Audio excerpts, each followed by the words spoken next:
Auditeurs, voici votre bonus de la semaine, enquête sur Jean-Dominique Okemba et ses réseaux financiers, suite de notre analyse présentée avec un ton factuel et équilibré. Dominique Okemba et la BGFI, les secrets financiers du sécurocrate. Mesdames et messieurs, fidèles de la radio de la communauté africaine LLC, bienvenue dans ce nouveau numéro de notre série d'enquêtes. On dit souvent que le pouvoir au Congo-Brazzaville repose sur les fusils, sur la force brute des appareils sécuritaires. C'est une erreur, ou du moins une vision incomplète. Car aujourd'hui, le véritable pouvoir, celui qui achète les loyautés, qui finance les réseaux et qui assure la pérennité d'un système, ne se compte plus en munitions, mais en millions. Il repose sur les comptes bancaires.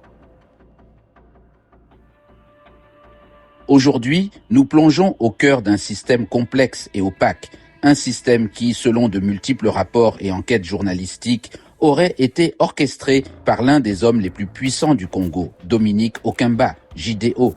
Comment le maître espion du régime, le chef du Conseil national de sécurité, a-t-il pu, selon les allégations, transformer une des plus grandes banques de la région, la BGFI Banque Congo, en un véritable coffre-fort occulte? Ce que révèlent les récents audits et les fuites de documents massives, notamment l'enquête internationale connue sous le nom de Congo Hold Up, est un séisme financier et politique. Ces documents, près de 3,5 millions de fichiers analysés par un consortium de médias et d'organisations non gouvernementales, dessineraient les contours d'un système de prédation à grande échelle. Un système où des milliards de francs CFA auraient été détournés des caisses de l'État au détriment du peuple congolais. La question centrale de notre investigation est la suivante. Peut-on être à la fois le garant de la sécurité nationale et, potentiellement, l'ordonnateur de flux financiers si opaques qu'ils menacent la stabilité même de l'État que l'on est censé protéger? Nous examinerons le rôle de la BGFI, une institution clé dans la zone CEMAC, et comment sa gouvernance aurait, selon les rapports d'audit, présenté des failles critiques.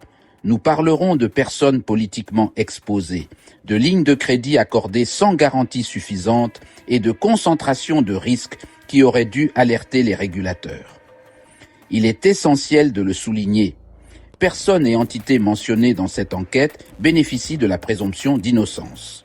Notre travail se base sur des documents publics, des rapports d'audit et des enquêtes journalistiques approfondies menées par des confrères reconnus.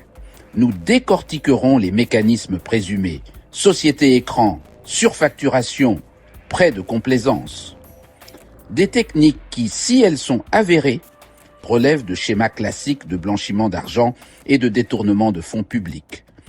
Quel a été l'impact de ces pratiques sur l'économie congolaise? Comment les organismes internationaux, comme le FMI ou les gendarmes de la finance mondiale, ont-ils réagi? Aujourd'hui, grâce à des mois de travail et à l'analyse de milliers de pages, les masques tombent. Introduction. Voici le crochet de notre enquête. Le système, la BGFI, une banque de l'ombre. Dominique Okemba n'est pas qu'un client. Il est le pivot d'influence à la BGFI Congo. La BGFI n'est plus une simple banque commerciale. Elle est devenue l'instrument de financement des opérations spéciales. Référence d'audit, les rapports de la COBAC ont souvent pointé du doigt les concentrations de risques sur des personnes politiquement exposées, PPE, au Congo. Au cœur des révélations se trouve une enquête tentaculaire, devenue une référence incontournable, l'affaire Congo Hold Up. Break time. En 2021, un consortium de médias internationaux et d'organisations non gouvernementales, dont Mediapart et Global Witness, a publié les conclusions tirées de ce qui est présenté comme la plus grande fuite de données du continent africain. L'enquête repose sur l'analyse de plus de 3,5 millions de documents bancaires confidentiels provenant prétendument de la BGFI Bank. Selon les auteurs de cette enquête, ces documents dessineraient les contours d'un système sophistiqué de détournement de fonds publics. Ils décrivent comment des millions de dollars issus des caisses de l'État congolais auraient transité par les comptes de la banque. Les mécanismes allégués sont complexes, utilisation de sociétés écrans, factures surévaluées et virements au libellé opaque. L'enquête Congo Hold Up pointe la BGFI comme la plateforme financière centrale de ces opérations présumées. Il est important de noter que ces allégations sont basées sur des documents dont l'intégralité n'est pas publique et que les personnes et entités citées contestent ces interprétations. Au-delà de cette fuite massive, des audits internes et des rapports de la COBAC, Commission bancaire de l'Afrique centrale, organe supranational chargé de la supervision et de la régulation du système bancaire et financier au Cameroun, en Centrafrique, au Congo, au Gabon, en Guinée équatoriale et au Tchad, mettraient en lumière des pratiques de gouvernance jugées à haut risque. C'est le cas de ce que l'on a appelé les prêts amis. Selon plusieurs rapports d'audit cités dans la presse, des lignes de crédit de plusieurs milliards de francs CFA auraient été octroyées à des entreprises liées à des personnes politiquement exposées, dont certaines seraient proches de Dominique Okemba.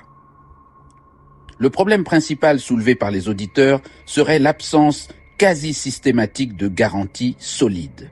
Une garantie bancaire, c'est un actif qu'un emprunteur met en gage, comme un bien immobilier, pour assurer à la banque qu'elle sera remboursée. Sans elle, le prêt repose uniquement sur la confiance.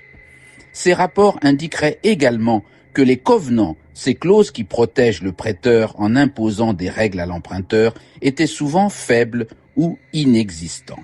Cette concentration de risques sur un petit nombre d'entités connectées politiquement est une pratique que les régulateurs bancaires cherchent à tout prix à éviter.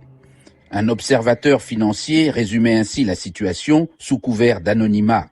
Pendant que le Congolais moyen lutte pour un microcrédit, le système aurait permis de vider les caisses pour financer des intérêts privés et consolider une influence politique. Cette gouvernance défaillante aurait ouvert la voie à des soupçons de blanchiment d'argent.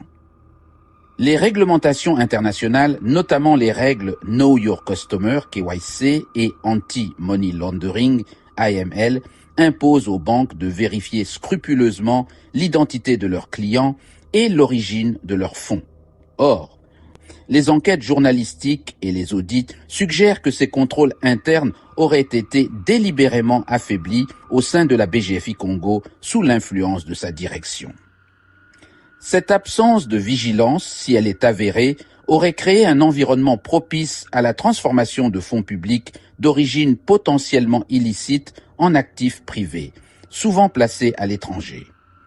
Le schéma classique du blanchiment se dessine alors.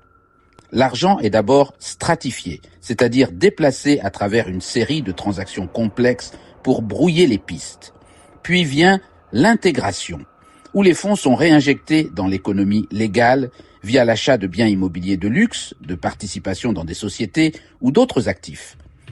C'est ainsi qu'un système bancaire peut, malgré lui ou non, devenir un maillon essentiel dans la dissimulation de capitaux. Acheter la loyauté. Pourquoi Jidéo tenait-il tant à la banque? Parce qu'au Congo, la fidélité dégradée s'achète. La BGFI servait à faciliter les crédits des officiers supérieurs, créant une chaîne de dépendance financière envers Dominique Okemba. Le retour de bâton, les audits actuels et la pression internationale, FMI, Agence de lutte contre le blanchiment, poussent le pouvoir à lâcher Jidéo pour sauver la licence de la banque. Conclusion et ouverture. Au terme de cette analyse, une image complexe se dessine. Celle d'un système où les frontières entre la sécurité de l'État, les intérêts privés et les flux financiers internationaux semblent poreuses. L'affaire BGFI Congo, telle que décrite dans de multiples rapports d'enquête, n'est pas seulement l'histoire d'une banque. Elle est, selon ses sources, le symptôme d'une gouvernance où le pouvoir politique et le pouvoir économique s'entremêlent de manière opaque. Nous avons examiné les mécanismes présumés, documentés notamment par l'enquête Congo Hold Up. Des prêts qui auraient été accordés sans garantie suffisante, des concentrations de risques sur des entités liées à des personnalités politiquement exposées et des manquements supposés aux règles de conformité anti-blanchiment.